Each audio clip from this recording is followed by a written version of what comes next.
Assalamualaikum warahmatullahi wabarakatuh. Jumpa lagi dengan Mama Afidi. Untuk video saya kali ini, saya akan membagikan tips belanja hemat tapi bergizi. Kadang kan ada orang yang berpikiran tuh bagaimana ya bisa menghemat uang belanja untuk bahan makanan tapi bisa tetap terpenuhi kebutuhan gizi keluarga. Nah, mungkin sebagian orang akan berpikir bahwa makanan yang bergizi itu adalah makanan yang mahal-mahal. Padahal makanan yang murah pun banyak yang mengandung gizi tinggi seperti tempe, tahu, bayam, kangkung, dan lain-lain dibanding dengan makanan siap saji ataupun junk food yang justru tidak sehat buat keluarga, terutama anak-anak kita. Nah, apa saja tipsnya teman-teman? Yaitu yang pertama, belanja di pasar tradisional. Apabila kita belanja di pasar tradisional, harga bahan makanan produk itu cenderung segar dan murah, seperti buah, sayur, daging, ikan, telur, dan lain-lain sebagainya dibanding dengan harga bahan makanan di supermarket. Malah terkadang lebih segar yang di pasaran atau di pasar tradisional daripada yang di supermarket. Dan juga kita kalau belanja di pasar tradisional kan teman-temannya kita bisa menawar, apalagi kan ibu-ibu pasti mencari yang murah tapi kualitasnya tetap bagus. Jadi kok di pasar tradisional kita bisa menawar, di supermarket kan tentu tidak. Tentu ini akan membuat kita lebih hemat dan juga bisa kita menyesuaikan dengan anggaran atau budget kita belanja. Kemudian tips yang kedua, buat rencana belanja dan rencana memasak dengan menyusun daftar menu mingguan dari sarapan, makan siang, makan malam, cemilan atau snack, serta buah-buahan. Dengan demikian kita dapat menentukan atau memantau apakah pola makan kita dan keluarga sudah bergizi, dan setiap pembelian bahan makanan kita sesuaikan dan kebutuhan dengan jumlah keluarga dan juga dengan keinginan menu yang kita makan pada hari-hari sehari-harinya, sehingga kita lebih hemat dan juga lebih efisien. Tips yang ketiga yaitu pilih makanan musiman. Contohnya sayur yang sedang banyak dan murah di pasar saat ini yaitu kangkung, bayam.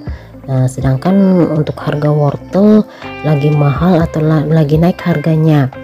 Jadi mending kita pilih barang yang murah atau bahan makanan yang murah seperti kangkung dan bayam tersebut. Nah, sementara untuk beli wortel bisa kita tunda dulu menunggu harganya turun. Toh untuk kangkung dan bayam juga tinggi nilai gizinya ya teman-teman ya. Dengan demikian kita bisa hemat, namun tetap kita mendapatkan makanan yang bergizi. Tips yang keempat yaitu masak sendiri. Nah, kita tidak saja bisa menghemat pengeluaran apabila kita masak sendiri ya, tapi juga kita bisa mengatur total seluruh bahan makanan yang akan dipakai atau yang akan kita masak sesuai dengan keuangan kita dan juga sesuai dengan jumlah anggota keluarga kita.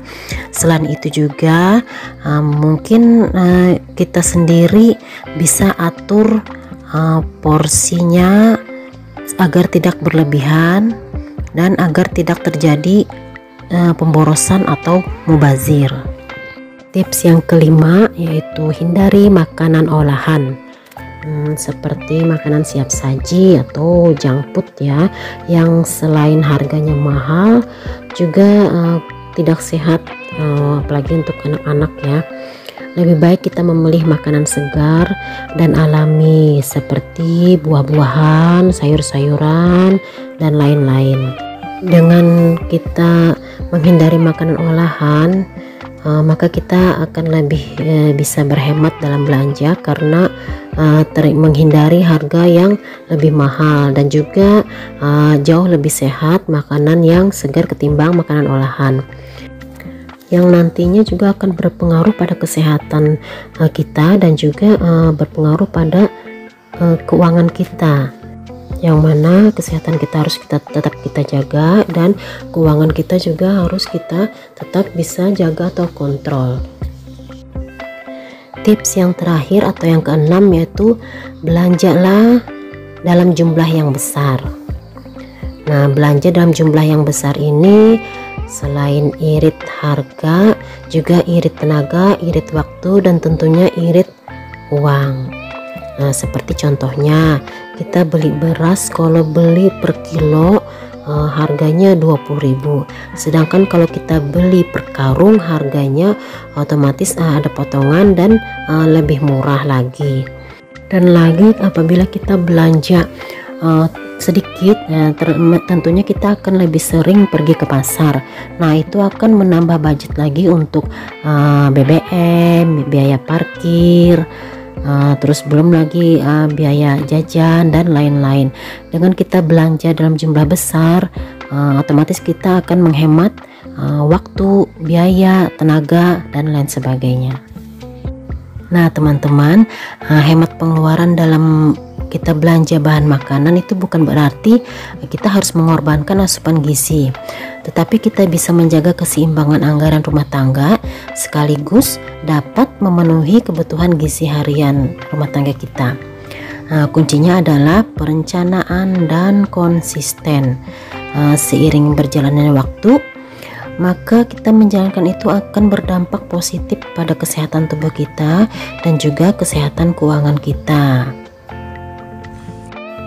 Sekian dulu video dari saya.